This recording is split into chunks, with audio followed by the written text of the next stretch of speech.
They said the devil came to Boston in the summer of 1688, not with horns or hooves, but in the laughter of children. The wind howled that season, fierce and strange, scraping across rooftops and down chimneys as if dragging something unseen behind it. No one paid it much mind. The town was Puritan, strict and devout, busy with building piety and watching neighbors for signs of sin. On the edge of Boston, tucked between the shadowed alleys and crooked timber homes, lived the Goodwins, a hard-working family with 4 children, nothing unusual or remarkable. That changed the moment 13-year-old Martha screamed and collapsed. She'd been folding linen when her limbs stiffened, her jaw clenched, and she let out a scream that made the neighbor's dog wail. Her mother said she had been muttering to her doll at night, not in a child's whisper, but in something low and guttural. The town's physician declared it female nerves, but within days the other Goodwin children were afflicted too. Shaking, choking, barking like animals, speaking words no one could understand. One said a woman with burning eyes was climbing across their ceiling at night. Another claimed cold hands pinched him from inside his own skin. The family turned to prayer, but the more they prayed, the worse the children became. Then came Cotton Mather, a young but zealous minister with a hunger for spiritual warfare. To him, this wasn't illness. It was demonic infestation. Mather took an obsessive interest, visiting the children, documenting their outbursts, and praying over them in candlelit rooms. When he asked who tormented them, Martha spoke of a woman in rags, one who whispered poison into her ears and scratched scripture into her dreams.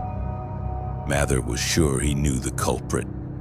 Anne Goody Glover, a poor Irish washerwoman who worked for the Goodwins and spoke broken English laced with Gaelic. She was Catholic, Irish, outspoken, everything the Puritans feared and despised. The moment her name was uttered, the town turned.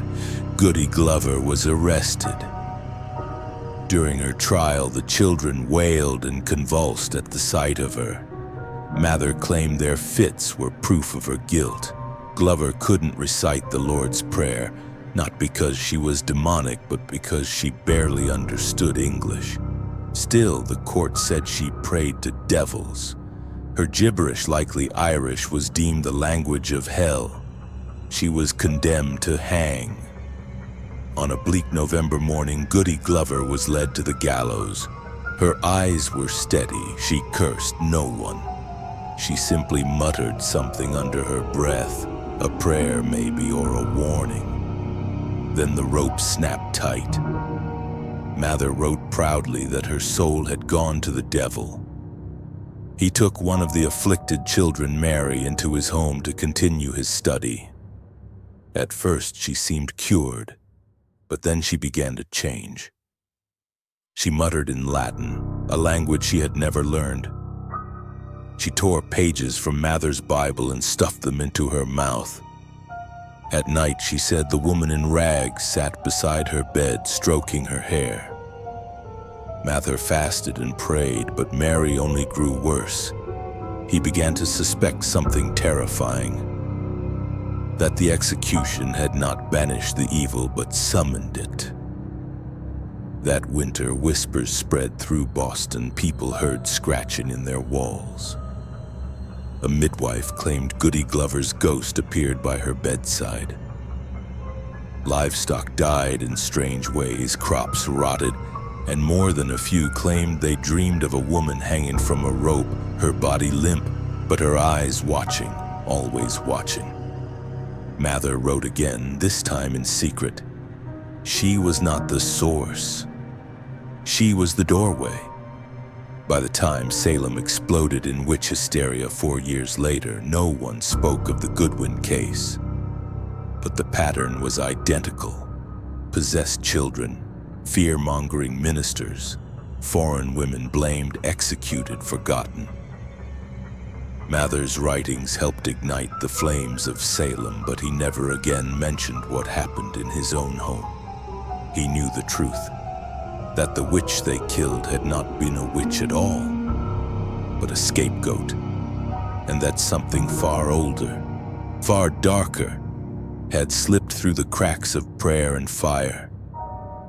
Today, Goody Glover's grave is unmarked, but some say she never truly left. Her ghost lingers in Boston, in the creaking floorboards, the empty streets after dusk, the shadows that flicker just out of view.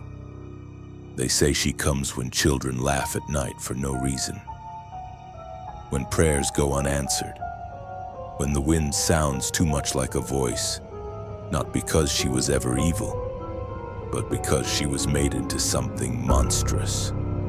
Because sometimes injustice is the truest curse of all, and because when the wrong person is killed in the name of righteousness, something always lingers behind.